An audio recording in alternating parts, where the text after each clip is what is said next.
नमस्कार, झारखंड की ताजा खबरों में आप सबों का स्वागत है। आइए जानते हैं आज की मुख्य बड़ी खबरों को। 4 से 7 फरवरी तक संथाल और झारखंड में बारिश का अनुमान। झारखंड के मौसम विज्ञान के आधार पर 4 से 6 फरवरी तक जामताड़ा समेत पूरे प्रदेश में बारिश का अनुमान है। राजस्थान के रास्ते आ रहे बिजोप का असर पूरे झारखंड में देखने को मिलेगा। विभाग की ओर से जारी निर्देश और आंकड़ों के अनुसार 2 फरवरी को दोपहर के बाद बादलों की आवाजाही शुरू हो चुकी है। 3 फरवरी को झारखंड के उत्तर पूर्वी, मध्य तथा दक्षिणी भागों में गर्जन के साथ बारिश होने की आशंका जताई गई है। राज्य के उत्तर पूर्वी भाग यानी देवघर, धनबाद, दुमका, गिरिडीह, गोड्डा, जामताड़ा, पाकुड़ एवं साहिबगंज जिलों के अलावा दक्षिणी भाग यानी पूर्वी और पश्चिमी सिंहभूम, सरायकेला, खरसावां और सिमडेगा तथा मध्य झारखंड यानी रांची, बोकारो, गुमला, हजारीबाग, खूंटी और रामगढ़ जिलों में कहीं कहीं हल्के से मध्यम दर्ज की बारिश दर्ज की जाएगी।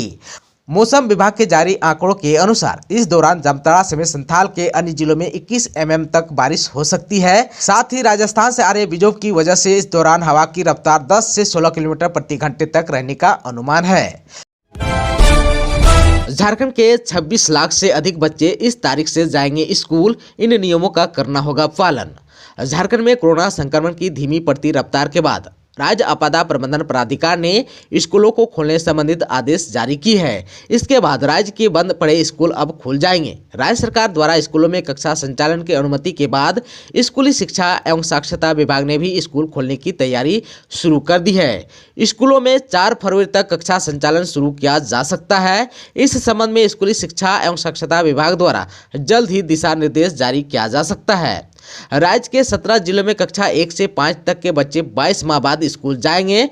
वहीं रांची समेत 7 जिलों के 9 क्लास से ऊपर के स्टूडेंट भी स्कूल जा पाएंगे। कक्षा 6 से 12वीं तक के बच्चे शुक्रवार से स्कूल जाएंगे, ऐसी संभावना है। वहीं कक्षा 1 से 5 तक के बच्चों के लिए अगले सप्ताह से कक्षा शुरू की जा सकती है। आपदा प्रबंधन विभाग के आदेश के बाद स्कूल और कॉलेजों में साफ सफाई शुरू कर दी गई है।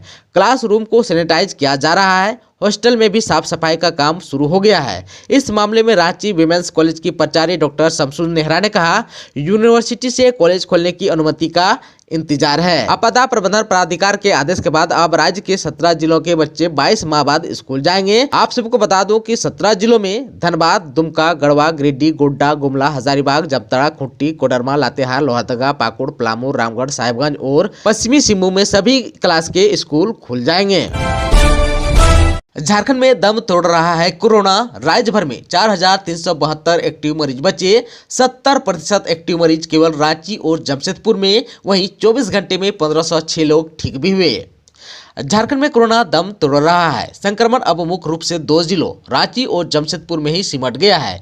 राज्य भर में कोरोना के एक्टिव मरीजों की संख्या में लगातार कमी आ रही है। राज्य में फिलहाल कोरोना के 4,372 एक्टिव मरीज बचे हैं। इनमें से 1617 मरीज रांची और 1464 मरीज जमशेदपुर में हैं। अगर दोनों जिलों के एक्टिव मरीजों की संख्या को मिला दे तो यह 3164 हो जाएगा, जो राज्य भर में कुल एक्टिव मरीजों का 70% से भी ज्यादा है। पिछले 24 घंटे में राज्य में 622 नए मरीज मिले, वहीं 1506 लोग ठीक भी हुए, जबकि 2 मरीजों की मौत कोरोना से हुई। आप सबको बता दूं कि कोरोना से अब तक झारखंड में 5303 लोगों की मौत दर्ज की जा चुकी है। झामुमो के 43वें स्थापना दिवस का मुख्य समारोह दुमका में। मुख्यमंत्री हेमंत सोरेन दुमका में आयोजित झारखंड मुक्ति मोर्चा के 43वें स्थापना दिवस पर कार्यक्रम को संबोधित कर रहे थे। इससे पहले उन्होंने विभिन्न महापुरुषों की प्रतिमा पर माल्यार्पण कर उन्हें नमन किया। इसके बाद कार्यक्रम की औपचारिक शुरुआत की घोषणा की। सबसे पहले मुख्यमंत्री ने उपायुक्त आवास के समीप स्थित भगवान बिरसा मुंडा की प्रतिमा पर माल्यार्पण किया। इसके बाद बाबा साहब भीमराव अंबेडकर, स्वामी विवेकानंद, अमर शहीद वीर सिद्धो कान्हू, वीर कुंवर सिंह तथा तिलका मांझी की प्रतिमा के पास पहुंचकर माल्यार्पण किया। मुख्यमंत्री ने कहा कि हम अपने क्रांतिकारियों के बलिदान को कभी नहीं भूल सकते। माल्यार्पण के बाद मुख्यमंत्री मुख्य समारोह स्थल पर बनाए गए मंच पर पहुंचे। उन्होंने कार्यक्रम में मौजूद लोगों का अभिवादन किया। कार्यक्रम में मुख्यमंत्री हेमंत सोरेन के अलावा झामुमो सिपुरुमो शिबू सोरेन, विधायक बसंत सोरेन, नलिन सोरेन, सीता सोरेन ने हिस्सा लिया। मुख्यमंत्री ने अपने संबोधन में कहा कि आज ऐतिहासिक दिन है। गरीब, मजदूर, आदिवासी, पिछड़ा, दलित समाज की लड़ाई लड़ने के लिए जिस दल का गठन किया गया था वह पार्टी आज तेजी से अपने आंदोलन को आगे बढ़ा रही है। समारोह की पुरानी परंपरा को याद करते हुए उन्होंने कहा, दुनिया में महामारी का प्रकोप है, इस कारण भव्य समारोह की 40 वर्ष पुरानी परंपरा पर अल्प विराम लग गया है। पहले हम देर रात तक स्थापना दिवस मनाते थे, अभी गाइडलाइंस के दायरे में मना रहे हैं। महामारी खतरनाक है, इसलिए भीड़ एकत्र नहीं करते हुए सभी जिलों में पार्टी की कार्यकर्ताओं की ओर से अलग अलग स्थापना दिवस समारोह मनाया जा रहा है। मुख्यमंत्री ने कहा कि राज्य में झामुमो, कांग्रेस, राजद की सरकार आपकी है। हमारी सरकार को कोविड महामारी के संग खाली खजाना मिला, अभी भी पाबंदियां जारी है। ऐसे में सामूहिक सहयोग से जीवन और जीविका को धीरे धीरे पटरी पर लाने की कोशिश हो रही है। बिरसा हरित ग्राम योजना से रोजगार देने की पहल हुई, ग्रीन राशन कार्ड, धोती साड़ी योजना की शुरुआत हुई, पेट्रोल पर सब्सिडी योजना के जरिए लोगों की मदद की जा रही है। 18 से 20 हजार महिलाओं को फूलो झानो स्वावलंबन योजना से जोड़ा गया है। 3 मार्च को पेश होगा झारखंड का बजट। 25 फरवरी से 25 मार्च तक चलेगा बजट सत्र। इस दौरान 17 कार्य दिवस होंगे। झारखंड का बजट इस बार 28 फरवरी को विधानसभा में पेश किया जाएगा। झारखंड विधानसभा का बजट सत्र 25 फरवरी से 25 मार्च 2022 तक चलेगा। मंत्रिमंडल सचिवालय और निगरानी विभाग की ओर से इसकी अधिसूचना जारी कर दिया गया है। अधिसूचना के मुताबिक 25 फरवरी को राज्यपाल रमेश बैस के अभिभाषण के साथ बजट सत्र शुरू होगा। 5वें विधानसभा के 8वें बजट सत्र में कई विधेयक पेश किए जाएंगे। वहीं 3 मार्च को वित्त वर्ष 2022-23 का बजट पेश होगा। बजट सत्र में कुल 17 कार्य दिवस होंगे। इस दौरान कई अवकाश भी रखे गए हैं। लगभग 1 महीने तक चलने वाले इस बजट सत्र में 4 मुख्यमंत्री प्रश्नकाल भी होंगे। इसके तहत विधानसभा के सदस्य सीधे मुख्यमंत्री से सवाल कर सकेंगे। मुख्यमंत्री प्रश्नकाल प्रत्येक सोमवार यानी कि 28 फरवरी, 7 मार्च, 14 मार्च और 21 मार्च को निर्धारित किए गए हैं। बिहार की तरह झारखंड में भी शराबबंदी, शिबू सोरेन ने खुले मन से कहा। सत्तारूढ़ झारखंड मुक्ति मोर्चा यानी झामुमो के अध्यक्ष शिबू सोरेन प्रदेश में शराबबंदी के पक्ष में है। मोर्चा के 43वें स्थापना दिवस के मौके पर यहां अपने फार्म हाउस में दैनिक जागरण के साथ खास बातचीत में उन्होंने कहा कि शराब सामाजिक बुराई है और उन्होंने अपने राजनीतिक जीवन में इसे खत्म करने के लिए सबसे ज्यादा संघर्ष किया है। पहले महुआ का उपयोग शराब के लिए बड़े पैमाने पर होता था, लेकिन जागरूकता के कारण यह काफी हद तक कम हुआ है। शराब की लत लोगों का जीवन को खराब कर रही है। शिबू सोरेन ने कहा कि सामाजिक आंदोलन की शुरुआत में इसका सकारात्मक असर पड़ा है। महुआ का उपयोग शराब की बजाय अन्य कामों में किया भी जा सकता है। लोग शराब बनाते हैं, जबकि इसे पकाकर और भूनकर खाया भी जा सकता है। पहले जो है मारपीट कर दारू छुड़ाने का उपाय करते थे, लेकिन यह अस्थायी समाधान नहीं है। उन्होंने कहा कि झारखंड में भी शराब बंदी होनी चाहिए, शराब को समाप्त कर देना चाहिए। झारखंड के इन 6 फार्मेसी कॉलेज में छात्र नहीं ले सकेंगे दाखिला, कई संस्थानों में घटी सीटें, जानिए क्या है वजह। फार्मेसी काउंसिल ऑफ इंडिया ने राज्य के 12 फार्मेसी संस्थानों के खिलाफ कार्रवाई की। इनमें से 6 ऐसे फार्मेसी संस्थान हैं जो सत्र 2022-23 के लिए अब पाठ्यक्रम का संचालन नहीं कर सकेंगे।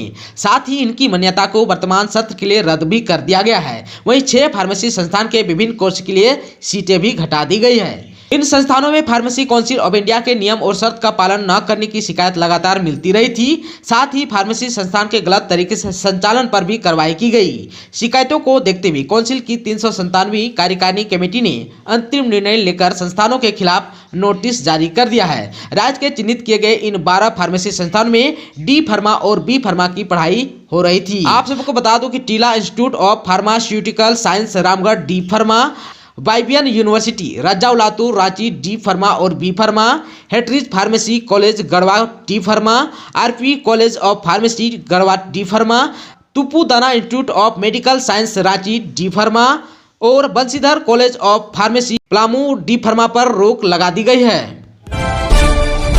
नहीं रहे झालूट के स्टार कलाकार बंटी सिंह, नागपुरी जगत को दिलाई थी अलग पहचान। झालूट के स्टार कलाकार और गायक बंटी सिंह का आज निधन हो गया।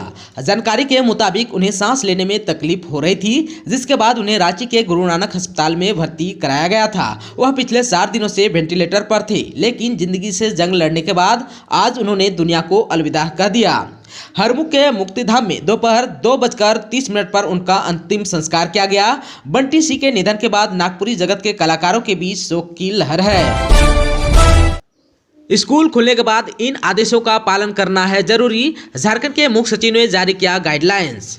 राज्य आपदा प्रबंधन प्राधिकार द्वारा लिए गए फैसलों के बाद सोमवार को गृह विभाग द्वारा मुख्य सचिव सुखदेव सिंह के हस्ताक्षर से एसओपी जारी की गई। एसओपी के अनुसार रांची, पूर्वी सिंहभूम, चतरा, देवघर, सरायकेला, सिमडेगा, बोकारो में विद्यालय में कक्षा 9 और इससे ऊपर की कक्षा के संचालन की अनुमति दी गई। उक्त जिलों में कक्षा 9 और इससे ऊपर की कक्षा के विद्यार्थियों के लिए कोचिंग संस्थान भी खोलने की अनुमति दी गई है। यहाँ के नीचे की कक्षा में पूर्व की तरह ऑनलाइन क्लास संचालित होंगे। परीक्षा भी नीचे की कक्षा में ऑनलाइन मोड पर ही होंगे। स्कूलों और संस्थानों में किसी प्रकार के सांस्कृतिक कार्यक्रम प्रतिबंधित रहेंगे। कक्षा में शिक्षक और छात्रों को मास्क पहनना अनिवार्य होगा। जिला प्रशासन को समय समय पर कोविड-19 टेस्ट कराने का निर्देश भी दिए गए हैं। शेष 17 जिलों में विद्यालय में कक्षा 1 और इससे ऊपर की कक्षा के संचालन की अनुमति दी गई है। इन जिलों में कक्षा 1 और उससे ऊपर की कक्षा के विद्यार्थियों के लिए कोचिंग संस्थान भी खोलने की अनुमति दी गई है। इन जिलों में ऑफलाइन परीक्षा की अनुमति दी गई है। वहीं उच्च शिक्षा के संस्थान जैसे कॉलेज, यूनिवर्सिटी, ITI के खोलने की अनुमति भी दी गई है। वहीं जिन जिलों में सभी कक्षाओं के लिए स्कूल खोलने की अनुमति दी गई है, यदि उनके यहाँ हॉस्टल है तो उसे भी खोले जा सकेंगे। कोचिंग के जैसा ही समान निर्देश दिया गया है। कॉलेज और यूनिवर्सिटी में उपस्थिति की अनिवार्यता नहीं रहेगी। छात्रों के लिए ऑफलाइन क्लास वैकल्पिक होगा, लेकिन छात्रों और शिक्षकों को टीके का डबल डोज अनिवार्य होगा। एसओपी के अनुसार भारत सरकार, राज्य सरकार और अन्य द्वारा आयोजित ऑफलाइन परीक्षा की अनुमति दी गई है। विद्यालय में अनुमानीय कक्षा में तथा उच्च शैक्षणिक संस्थानों जैसे यूनिवर्सिटी, कॉलेज, ITI में ऑफलाइन परीक्षा की अनुमति है। रांची से हावड़ा के बाद पटना के लिए भी चलेगी वंदे भारत ट्रेन। यात्रियों का बचेगा 2 से 3 घंटे का समय। आम बजट में देश में 400 नई वंदे भारत ट्रेन चलाने की घोषणा की गई है। हालांकि रांची से हावड़ा के बीच वंदे भारत ट्रेन चलाने की तैयारी पहले से चल रही है। दक्षिण पूर्व रेलवे मुख्यालय के अधिकारियों ने बताया कि अब रांची पटना के लिए वंदे भारत एक्सप्रेस मिलने की संभावना बढ़ गई है। पूर्व में रेलवे द्वारा वंदे भारत ट्रेन के लिए 56 रैक का निर्माण करने की बात कही गई थी। अब वित्त मंत्री ने 400 ट्रेन चलाने की घोषणा की है, तो अब इसका लाभ बिहार और झारखंड के लोगों को अवश्य मिलेगा। उन्होंने कहा कि वंदे भारत ट्रेन चलाने की योजना सर्वप्रथम उन्हीं रूट पर है जहां यात्री 8 से 10 घंटे में अपना सफर पूरा करते हैं। वर्तमान में चलने वाली रांची पटना जनशताब्दी ट्रेन को 418 किलोमीटर की दूरी तय करने में लगभग 8 घंटे लगते हैं। इस रूट पर वंदे भारत ट्रेन चलाने से यात्रियों को 2 से 3 घंटे का समय बचेगा। झारखंड में विस्थापितों को मिलेगा 1 करोड़ तक का कॉन्ट्रैक्ट, सीएम हेमंत ने की थी मांग। मुख्यमंत्री हेमंत सोरेन और केंद्रीय कोयला मंत्री के बीच नवंबर 2021 में हुई बैठक का नतीजा है कि कोल इंडिया द्वारा अधिग्रहित भूमि से विस्थापित स्थानीय लोगों को अब 1 करोड़ तक का कॉन्ट्रैक्ट मिलेगा। इस पर केंद्रीय कोयला मंत्रालय ने भी अपनी सहमति दे दी है। इससे विस्थापितों की आर्थिक आजीविका को मजबूत आधार मिल सकेगा। मुख्यमंत्री ने केंद्रीय कोयला मंत्री से कहा था कि 1 करोड़ तक का ठेका स्थानीय लोगों को देने की योजना बने, जिसके बाद समिति बनी और स्थानीय विस्थापितों को कॉन्ट्रैक्ट देने की सिफारिश भी हुई। इधर कोल इंडिया के निर्देश के बाद CCL के बोर्ड ऑफ डायरेक्टर्स ने ठेका पर निर्णय लेते हुए सूचना जारी कर दी। बोर्ड ऑफ डायरेक्टर्स ने फैसला लिया है कि अब CCL 1 करोड़ तक का कॉन्ट्रैक्ट विस्थापितों को देगा। 1 करोड़ तक का कॉन्ट्रैक्ट CCL उन लोगों को देगा जो CCL की परियोजनाओं से विस्थापित हुए हैं। जिन विस्थापितों को CCL नियोजित नहीं कर पाया है, उनको इस निर्णय से सीधे लाभ मिलेगा। बैठक में तय गाइडलाइंस के अनुसार CCL अपनी परियोजनाओं के माध्यम से 30 किलोमीटर के दायरे में निवास करने वाले लोगों को ही इस योजना का लाभ देगा। CCL विस्थापितों को चिन्हित करने के लिए सहकारिता समिति का गठन करेगा। समिति के माध्यम से ऐसे लोग चिन्हित होंगे जिन्हें कॉन्ट्रैक्ट योजना का फायदा सीधे मिलेगा। सेना में नौकरी दिलाने के नाम पर ठगी करने वाले महिला रांची से गिरफ्तार। 1 करोड़ से अधिक की ठगी का है आरोप। हरियाणा पुलिस ने पंडरा OP पुलिस के सहयोग से सेना में नौकरी दिलाने के नाम पर 1 करोड़ से अधिक की ठगी के आरोप मधु यादव नामक महिला को गिरफ्तार कर लिया। पिस्का मोड़ के पास तेल मिल गली स्थित सेंट्रल यूनिवर्सिटी के असिस्टेंट प्रोफेसर विजय यादव के फ्लैट से महिला की गिरफ्तारी हुई।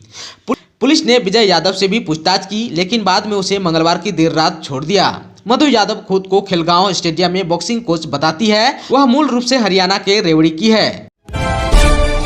झारखंड में जनवरी तक बजट की 40% राशि खर्च। 8 विभागों का योजना आकार 3000 करोड़ रुपए से अधिक। जनवरी तक की विकास योजनाओं पर कुल 23,185 करोड़ रुपए खर्च किए गए।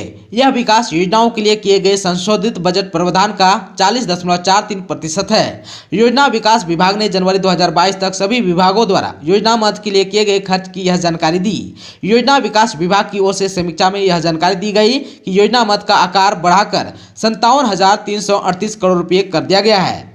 संशोधित योजना आकार के मुकाबले 29,658 करोड़ रुपए का आवंटन आदेश जारी किया गया है। विकास योजनाओं पर खर्च की गई राशि संशोधित योजना आकार का 40.43% और आवंटन आदेश का मुकाबले 78.17% है। राज्य के 8 विभागों का योजना आकार 300 करोड़ रुपए से अधिक है। इन विभागों में कुल 38,810 करोड़ रुपए निहित है।